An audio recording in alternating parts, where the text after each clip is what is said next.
Hi all, in this video tutorial we are going to see array concepts. Okay, so let's see what an array is. An array is a collection of objects having similar data types. So whenever we want to store a value, then we need a variable, right? But when it comes to storing multiple values, array comes into the picture. Okay, so how can we declare an array? Okay, array can be declared in two ways. First one,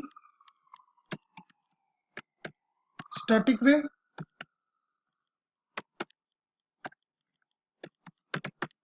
Second one, dynamic. Okay, so let's see by an example. Okay, so I will create one class.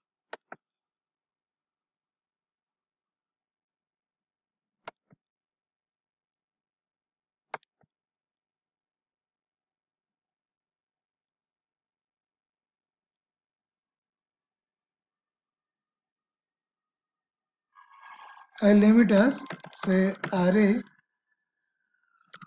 demo.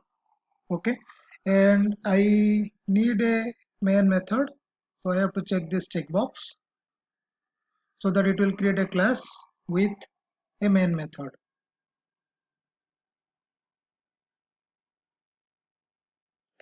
Let's see how can we declare an array in a static way. I'm just writing here declaring an array in a static way. For example, I have to declare one integer array, so I am writing like this. So int arr is equal to, so just give your values 10, 40, 67, 89, 32, 56. Okay, so this is how we are declaring one integer array. Suppose I have to declare one string array, so I'll just write string names, or say I'll write courses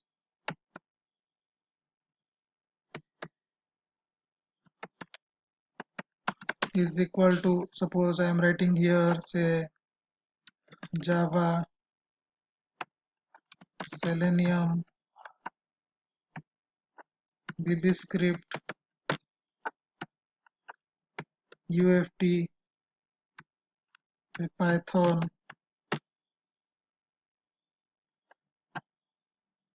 Okay, so now if I want to know the size of the integer array, so I just have to write system.out.println. So the length of the integer array is, so we have one built-in method in array, so I just have to write arr dot length. So arr is the name of integer array. Similarly, if I want to know the array length of string array, I just have to write, I'll just make change string array. And what is the array name? Array name is courses, right? So I'll just change the name courses. So let me just run the program.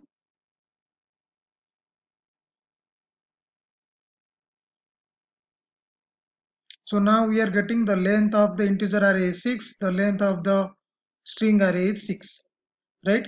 Suppose I want to print the values in it. Okay, so I can write like this. So either there are two ways, we can print the values. So I will show you both the ways. So we can implement for loop, but when it comes to array, so we can go for each. Okay, suppose I can write this for, so I want to print the values which are present in the integer array, and the values are of integer type, right? So I'll just write for int x present in ARR, show me the value of x, right? So and I just want to print the value, so I'll write like this, x space. Okay, so now if I run this, so what is the meaning of this for loop? It says for each x variable of integer type present in integer array, show me the value of x. So if I run this script, it will show me all the values. Similarly, if I want to fetch the values from the string array, I can also implement for loop like this. So for int I is equal to 0, I less than equal to say courses dot length I plus plus. Okay, so as we are getting started from 0, it has to be I less than. Okay, courses dot length, because your array index always gets started from 0. Okay, remember your array index value always gets started from 0. Okay, so I just have to print the value like this. See, so I am just removing ln because I want to print every value, each and every value in a single line. Okay, so I'll just write like this, courses of I. Okay, and give one space. Now I'll save this program and run it. So it will give me the values like Java, Selenium, VBScript, UFT, Python. So I'll make one line like this, so that will create a new line. Okay, now let me again run this. So if you see, now it is printing all the values of string array, right? So whenever I am creating one array, right? So let me just show you.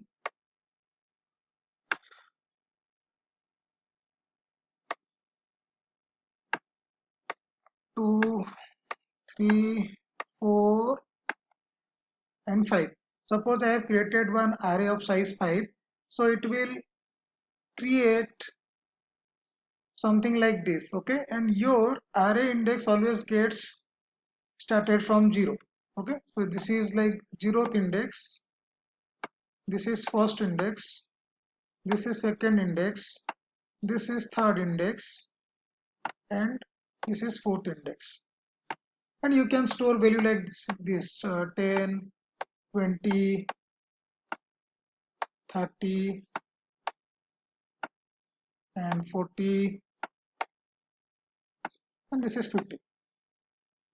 Okay, so if I named it as ARR, so this array name is ARR, and if I want to access a third index, so I can just write like this, ARR of 3, ARR of 3.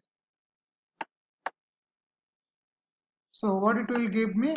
It will give me the value which is present inside your third index, right?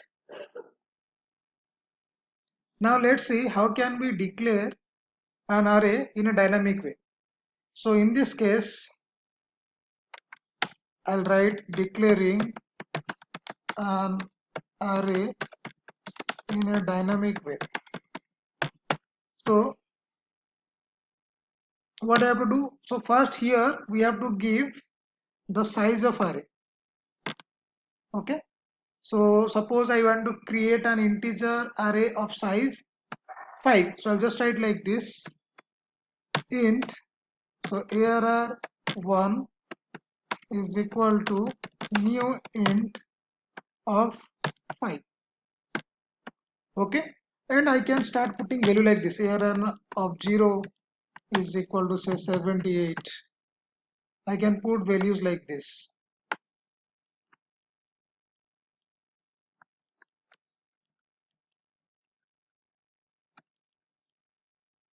Okay, I'll say 1 and I'll give you a 2. This is 2, this one is 3, and this one is 4. So I cannot go beyond 4 because the array size is 5. So if I try to go beyond 4, then it will throw array index out of bounds exception. Let me show you that also. Suppose I am giving here ARR1 5 and I am giving some value. Say let it be 78 only. Okay. So if I run this, it will throw array index out of bounds exception because there is no fifth index and we are trying to keep a value in the fifth index. So that is the reason it is showing error. Okay, so let me put any value like this. So 79 and make it as 88, 98 and 68. Okay, now if I want to print the values, I can just write same thing. So for int v present in ARR, show me the values. So system.out.println, I'll remove ln and just write x. Or say this is v, right? Sorry, v. So just print the values and it will print all the values, right? 10, 40, 67, 89, 32, 56. So just write like this so that it will create a new line here.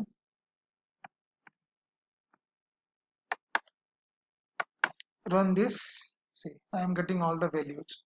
Similarly, you can declare any array of any data type, whether it is an integer, a string, or like a character.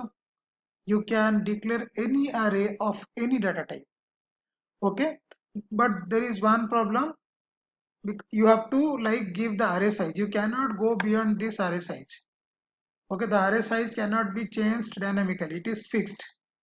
Okay, so that is the only problem in an array, that you cannot go beyond the array size, and you can store the values of similar data types, or you can store the objects of similar data types. You cannot store objects of different data types. Okay, those are the two disadvantages of array, that you cannot go beyond array size and you can only store values of similar data types. Suppose I want to declare one character of, so let char ch is equal to new char. Suppose I'll give 3. Okay, then I can write like this: ch of 0, you can store a; ch of 1, you can store b; and ch of 2, you can store c. Right? So if you want to print those values, just write for, suppose, char c present in ch, show me the value of c. Okay, so I am removing ln from here and I am just printing the value of c and giving some space. Before that, let me just write system.out.println so that it will create a new line. Okay, now run this script. I'll save it and I'll run this program. So I'm getting value like a, b, c. So this is how we can create array, and we can declare the array in a static way, in a dynamic way, and we can print the values present in an array. Okay, thank you for watching this video.